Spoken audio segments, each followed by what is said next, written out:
समीर, समीर तू आहेस कारण अपर्णा म्हणते म्हणून तू आहेस. तू आहेस कारण सदा म्हणतो म्हणून तू आहेस. तू आहेस कारण मी म्हणते म्हणून तू आहेस. अरे उद्या या क्षणाला आम्ही तिघांनी तुला नाकारलं तर तुझ्या असण्याला काय अर्थ आहे. तू आहेस कारण अपर्णा तुला हाक मारते. तुझी आई तुला मायेनं जवळ घेते. तुझे पेशंट त्यांचे दुःख तुला सांगतात. तुझी पुस्तक आहे, तुझ्या वह्या आहे, डायरीवर तुझं नाव असेल, तुझा कुठला तरी वाढदिवस असेल आणि तुझा पेन असेल, तुझी वही असेल. तसंच बघ नाही या घरात. अरे बघ बघ ही रॅकेट बघ. ही रॅकेट माझ्या मोहितचीच आहे. हे कपडे हेही माझ्या मोहितचे. वाढत्या वयाबरोबर आखूड होत आहेत आता. हा शर्ट, हा पॅन्ट, हे बनियान, हे टॉवेल, हे सगळं माझ्या मोहितचंच आहे. हे बूटही माझ्या मोहितचे आहेत. त्याच्या आजोबांनी आणले. आजोबांनी म्हणजे माझ्या वडिलांनी.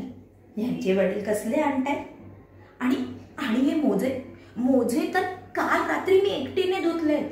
बघ अपर्णा, बघ बाई, अजूनही ओलेत, खात्री करून घे. या सगळ्या कपड्यांना एक गंध आहे माझ्या मोहितचा, त्याच्या शरीराचा. खेळायला कधी मैदानावर गेला ना तर बाप रे, तांबूस झालेल्या त्याच्या चेहऱ्यावर घामाच्या इतक्या धारा वाहतात म्हणून सांगू. आणि डोळ्यावर चमकणारे असंख्य धुळीचे कप, चिकचिक झालेले कुरळे केस, पाय तर बाई बघवत नाही, नुसते धुळीने माखलेले. आणि गुडघ्यावर तर हमखास एखादी ओली जखम घेऊन त्याची स्वारी येते.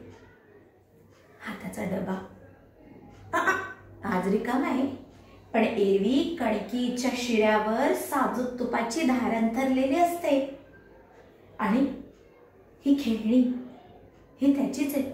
बरं, माझ्या हाताने बनवलेले चपातीचे लाडू तर त्याच्या मित्रांना इतके आवडतात म्हणून सांगू. चेंडू पळवावेत तसे पळवतात. पण मी म्हणते पळवेनात का, शेवटी माझ्या मोहितचेच मित्र ते. आणि बघ, ही त्याची चित्रकलेची वही. ही चित्रही त्यानेच काढली. त्याच्या खाली त्याचं नाव पण आहे. अक्षराला हसू नकोस. अक्षराच्या बाबतीत कार्ट थेट बापाच्या वळणावर गेले. अक्षर वळणदार असावं या गोष्टीशी बापलेकाचा काही संबंधच नाहीये.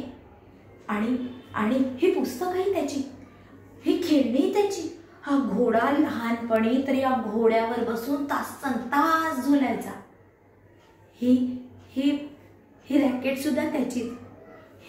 ही बास्केटबॉल सुद्धा त्याचंच. आणि हा बॉल, ही टेनिसची बॅटही त्याची. आणि हा बॉल तर अरे तुम्ही दिलाय अपर्णा, समीर, तुम्ही दिलाय. तुम्ही दोघं तर सुशिक्षित आहात. तुम्ही दोघं काय मूर्ख आहात का नसलेल्या माणसाला असलेले गिफ्ट द्यायला. नाही, चुकलंच माझं.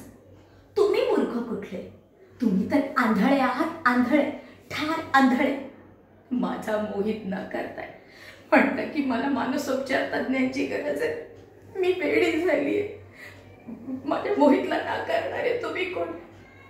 डॉक्टर समीर करंदीकर, तुम्हाला मोहित बघायचा आहे ना.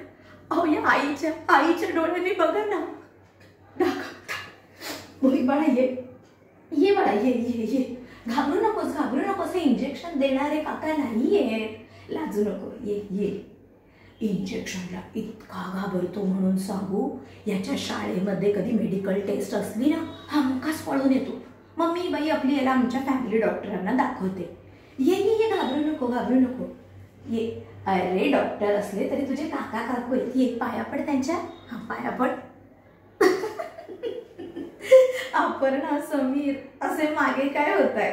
मोहित नाहीच आहे. आज तर ट्रेकिंगला गेलाय. फसलात ना. असेच आपण फसवले जातो. आणि मग खरं काय खोटं काय हे आपल्याला कळतच नाही. आणि मग खऱ्या खोट्यामध्ये असलेल्या व्यक्ती नाही आणि नाही असलेल्या व्यक्ती असलं असं म्हटलं जातं. डॉक्टर, मूल असणं म्हणजे तरी काय हो. घरभर पसरलेला, अस्ताव्यस्त पसरलेला हा सारा गोड पसारा म्हणजे फायनली डिसऑर्गनाइज होम. पण मला ते हवं आहे. मोहित माझं जीवनसत्व आहे आणि म्हणून मला हे सगळं हवंय. काय बिघडलं. मी म्हणते सांगा ना, काय बिघडलं? जर मी कल्पनेतून हे सुख मिळवण्याचा प्रयत्न केला तर? मी म्हणते काय बिघडलं जर मी कल्पनेतून हा आनंद, हे मातृत्व मिळवण्याचा प्रयत्न केला तर? माझं हे काल्पनिक मातृत्व नाकारू नका.